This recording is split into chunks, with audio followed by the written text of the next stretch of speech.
Uma nota de sal cai e o rio sobe, escurecendo até a cor do chá, avolumando-se para encontrar o verde. Acima das margens, as engrenagens e as rodas das máquinas monstruosas retinem e giram. O fantasma interior desaparece em meio às suas bobinas, sussurrando mistérios. Cada pequena engrenagem tem dentes, cada roda gigantesca move um par de mãos que pega a água do rio e devora, converte em vapor, coage a grande máquina a funcionar. Pela força de sua dissolução, suavemente, a maré sobe, corrompendo o mecanismo, sal, ferrugem e silt, desacelerando as engrenagens. Nas margens, os reservatórios de ferro oscilam em suas amarras com o soar oco de um sino gigante de tambor e canhão, gritando em uma língua de trovão, e o rio corre para baixo.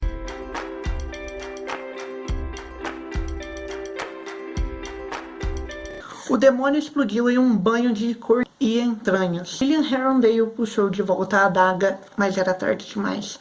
O ácido viscoso do sangue da criatura já começava a corroer a lâmina brilhante. Ele praguejou e jogou a arma de lado. Ela aterrissou em uma poça imunda e começou a extinguir como um fósforo mergulhado na água. O demônio em si, é claro, já desaparecera, despachado de volta para qualquer mundo infernal de que viera, mas não sem deixar uma bagunça para trás. Olá todo mundo, no vídeo de hoje então a gente vai conversar sobre Anjo Mecânico da Cassandra Clare, esse que é o primeiro volume da trilogia Peças Infernais. Anjo Mecânico foi publicado em 2010 lá nos Estados Unidos e chegou aqui em 2012 pela editora Galera Records. É um livro que possui 392 páginas e foi traduzido pela Rita Suzekind, que é a tradutora, aparentemente, oficial de Cassandra Clare aqui no Brasil.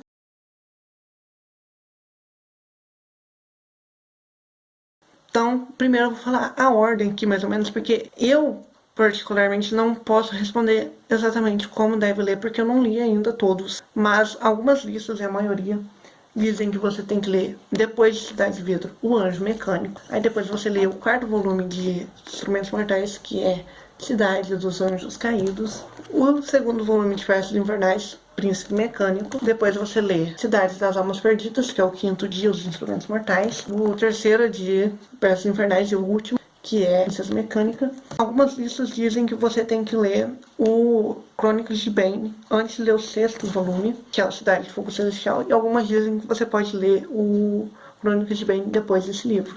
Possivelmente vou ler depois, né? Já que eu não tenho esse livro aqui. Então vamos lá, vamos falar sobre. Ele vai acompanhar a Tessa.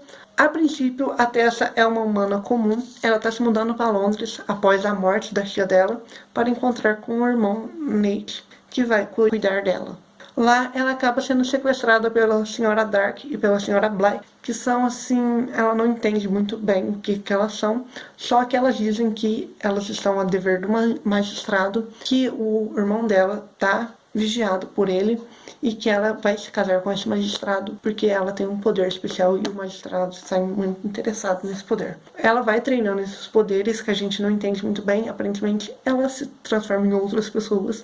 Mas logo ela é salva por um garoto chamado Will Herondale e leva ela para um lugar chamado Instituto. Lá ela descobre que eles são caçadores de sombras e que essas duas senhoras que estavam mantendo ela em cárcere eram feiticeiras. Lá ela começa a descobrir então o mundo das sombras. O pessoal lá do Instituto começa a acompanhar os poderes dela para tentar entender o que ela é, já que a princípio ela é filha de dois mundanos comuns. Também conhecemos lá o Jem, que é um garoto sino inglês, né? Então a mãe dele era asiática e o pai dele inglês.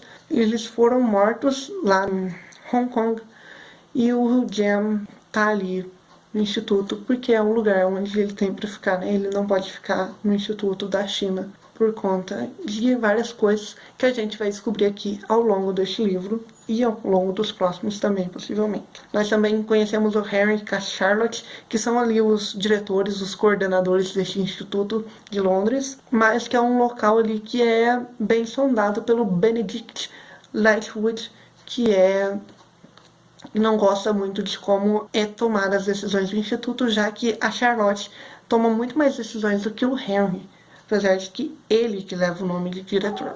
Também temos a Agatha, o Thomas e a Sophie, que são seres humanos que têm a visão, né? Eles conseguem ver coisas que humanos comuns, mundanos comuns não conseguem.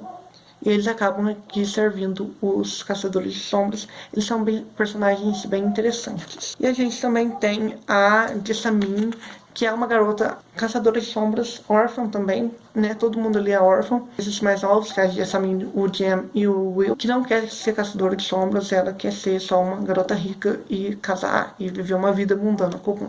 Esse livro passa em 1878, 6 anos após os acordos entre os membros do submundo e os Caçadores de Sombras. Então é bem recente e a gente ainda vê que não é um negócio bem aceito. Eu acho que nem nos livros dos Instrumentos Mortais era um negócio assim, nossa, aceitamos esse negócio, mas tudo. Até onde eu sei, são apresentados aqui alguns personagens que a gente vai ter ramificações, ou até mesmo os próprios personagens na segunda trilogia dos Instrumentos Mortais. Então, eu já encontrei com uma, inclusive, tô lendo o 4º volume atualmente. A Cassandra Clare reinventa este mundo, né? O nosso mundo. Ela traz para 1878 algumas características que não existiam naquela época. Ela tenta trazer uma representação da cidade em si bem real, e ela consegue até, eu acho. Ela diz que mudou algumas coisas apenas, porque, né, não tem como manter tudo igual também. E uma das características que ela leva para 1878 é a de autômatos. Naquela época ainda não existiam autômatos, e ela leva isso e eles existem nesse mundo. Ele é um livro que eu super recomendo para você se introduzir no mundo dos Caçadores de Sombra. Você não gostou de Cidade dos Ossos, você pode gostar de Anjo Mecânico. Eu sei que Cidade dos Ossos é bem complicado, e aqui a gente tem toda a reintrodução do mundo das sombras. Então é bem interessante e é bem legal. Assim, é uma história muito cativante. Eu demorei para ler porque eu tava com a minha vida super corrida, mas quando eu peguei para terminar, tchau. E nas últimas 80 páginas, meus amigos, se preparem que tem um negócio que vira a história de cabeça para baixo, que você fica, meu Deus, me deixa a história assim super mais interessante essa virada. Então, o que a Cassandra Clare faz? Esse livro aqui, inclusive, entra na lista de obras steampunk. O que é steampunk? Steampunk surgiu ali junto, um pouco depois do movimento cyberpunk. Cyberpunk imagina o futuro, o steampunk imagina o passado. O steampunk, então, ele pega uma época no passado, normalmente eles pegam o período vitoriano da Inglaterra e levam tecnologias que não existiam naquela época para as obras. Então aqui a gente tem autômatos, que não era uma coisa que existia na época. O steampunk pode ser chamado de vaporpunk. Ele é uma ficção especulativa, né? Ele é o subgênero da ficção científica ou ficção especulativa. Ele surge no final dos anos 80 e se populariza ali nos anos 90. Essa aqui é uma das obras que a gente tem como referência de steampunk. O gênero tem se expandido e levado características, né, tecnologias para outras épocas, inclusive épocas medievais, gente. Então já imaginou um robô lá em 1300? Eu acho que isso é época medieval ainda, na minha cabeça é, pelo menos. E é um gênero muito comum em terror e fantasia. Inclusive fantasia aqui, ó. Então é um mundo similar ao nosso, com tecnologias avançadas para o período que o nosso não tinha ainda. Espero que eu tenha conseguido trazer uma visão geral sobre o que é steampunk. Pretendo falar mais sobre isso em algum momento. Então, super recomendo esse livro aqui para você que quer conhecer o mundo dos Caçadores de Sombras da Cassandra Clare, para você que já leu a primeira trilogia dos Caçadores de Sombras, né, que é o dos Instrumentos Mortais, e quer continuar. Super recomendo Anjo Mecânico. Então é isso, gente. Espero que vocês tenham gostado desse vídeo. Um beijo grande para todo mundo e até mais. Tchau, tchau.